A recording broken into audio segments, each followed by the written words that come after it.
podcast Hack Your Soul. Je m'appelle Stéphane et ici, on va parler psychologie et développement personnel. Au travers de retours d'expérience, d'études scientifiques ou de mes lectures, je vous livre mes réflexions qui, j'espère, vous aideront à avancer dans la direction que vous souhaitez.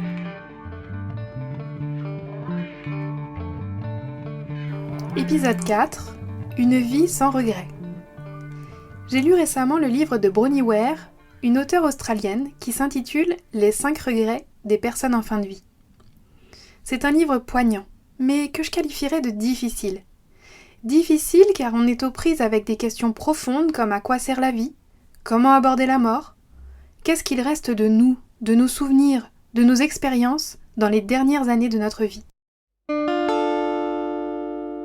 Alors je vous avouerai que je ne l'ai pas lu d'une traite, du fait de l'émotion qu'il a pu susciter chez moi. Et c'était quoi ces émotions ? Pas vraiment du chagrin, mais parfois ça en prenait la coloration. Pas vraiment de la tristesse non plus, mais elle n'était pas loin. Je crois en définitive que c'était un mélange de plusieurs choses. L'angoisse que peut susciter un sujet comme la mort, et surtout la mort de ses proches. La résignation dans le fait de se dire que nous sommes tous soumis à la mort. Et tout de même un peu de tristesse. Mais vous savez, la tristesse que l'on peut ressentir lors des séparations. Il y avait aussi ce sentiment de sérénité et de gratitude. Parce que, quand j'ai terminé le livre, le sentiment principal qui m'est resté, c'est bien la gratitude. La gratitude, pourtant, c'est un mot mis à toutes les sauces dans le développement personnel et qui, jusqu'à il y a peu, ne me parlait pas du tout. J'ai éprouvé un réel sentiment de reconnaissance vis-à-vis de cet auteur, Bronnie Ware, de m'avoir fait partager son cheminement, ses réflexions, ses éprouvés. Aussi, le fait de montrer que la vie n'est pas rose, qu'il y avait des moments de solitude, de dépression parfois, que l'on pouvait aller loin dans les tracas, tout en retirant certains apprentissages. Parce que quoi qu'il arrive, quels que soient les sentiments que l'on traverse, la vie avance, et la couleur de nos sentiments évolue également. Je me suis sentie toute petite, en tant qu'être humain je veux dire. Parce que cette femme, elle n'est pas parfaite bien sûr, et son cheminement, lui, est tout à fait personnel. Il ne va pas s'agir de faire un copier-coller de sa vie. Mais elle montre par son histoire tous les tourments intérieurs que l'on peut vivre, les aspirations que l'on peut avoir, et tous les empêchements que l'on subit, que l'on se crée, et dont on ne se rend parfois même pas compte. Je dirais que ce livre est un beau cadeau. Sans phare, car il montre la dureté de la vie, et en tournant la dernière page, je me suis dit que j'avais encore beaucoup de chemin à faire pour grandir moi aussi. Je voulais vous retransmettre 3 réflexions à propos de cette lecture. 1. Les regrets.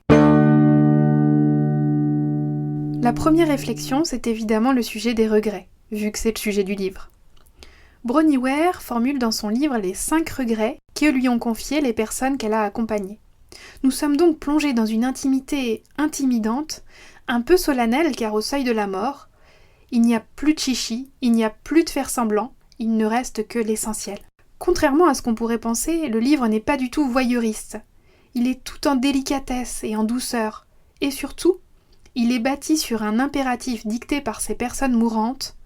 Elles veulent nous transmettre un message, à nous qui sommes plongés dans nos quotidiens, sans vraiment relever la tête sur le temps qui passe.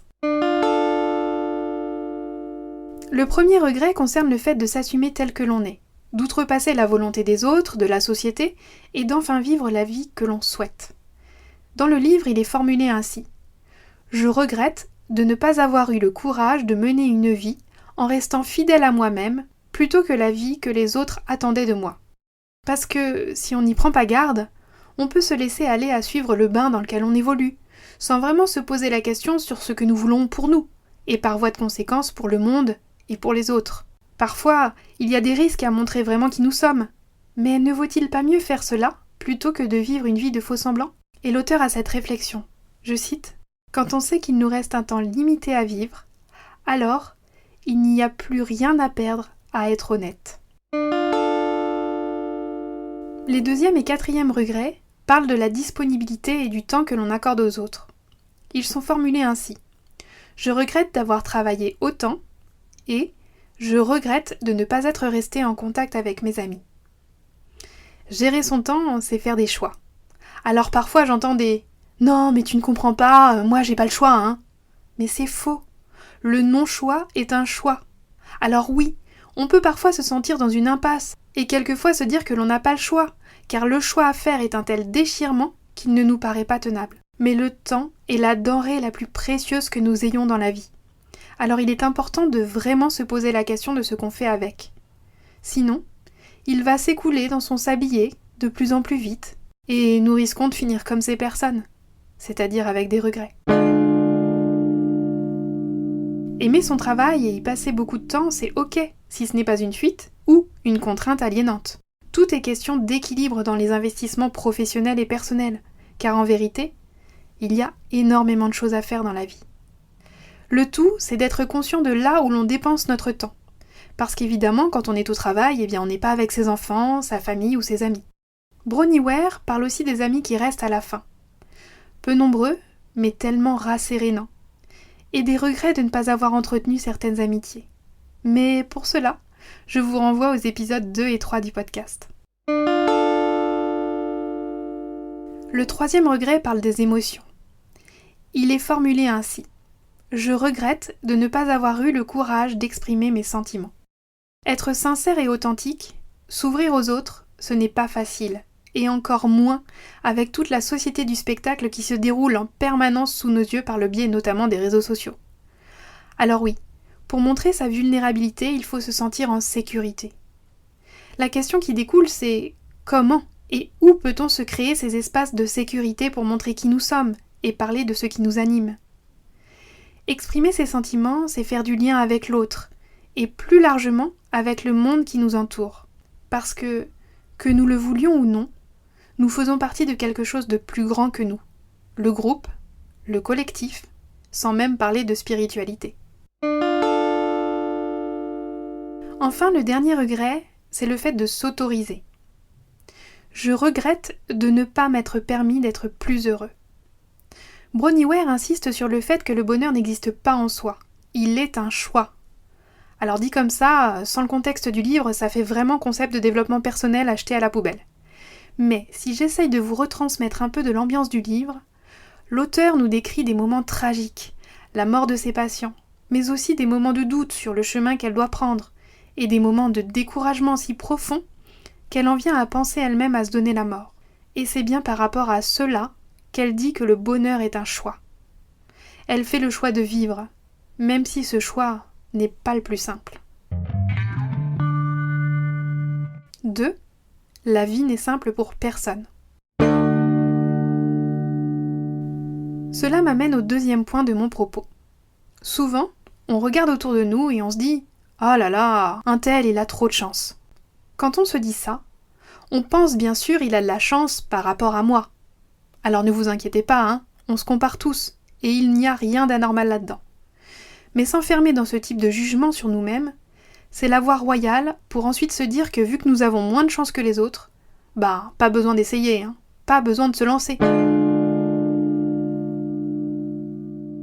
Or, même si adopter ce point de vue n'est pas confortable et n'est pas enviable, il est quand même plus rassurant à ce moment-là, pour la personne qui l'adopte, que le fait de se sortir de sa zone de confort pour embrasser une autre perspective et finalement oser.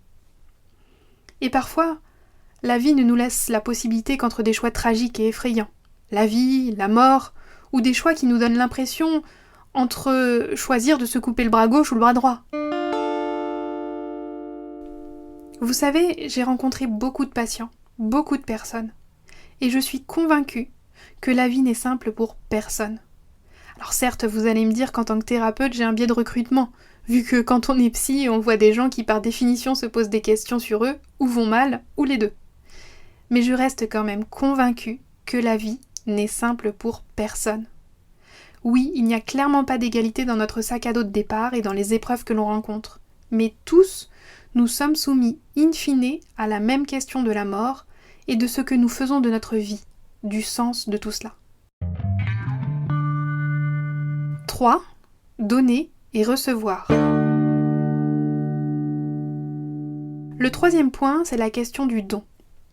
On suit l'auteur dans la chambre des patients, parfois des patients vraiment difficiles, au seuil de l'absurdité, avec une réelle perte de sens. Je pense notamment au passage où elle nous parle d'une femme qui a la maladie d'Alzheimer. Bronnie Ware explique qu'elle a mis un point d'honneur à lui parler tous les jours, comme à une personne non atteinte de cette maladie, faisant le choix de s'adresser à la partie saine de cette patiente, celle qui pouvait encore l'entendre. Bien sûr, elle ne savait pas si c'était le cas. Mais elle décrit dans le livre un moment magique où la vieille dame, dans un instant de lucidité, la remercie.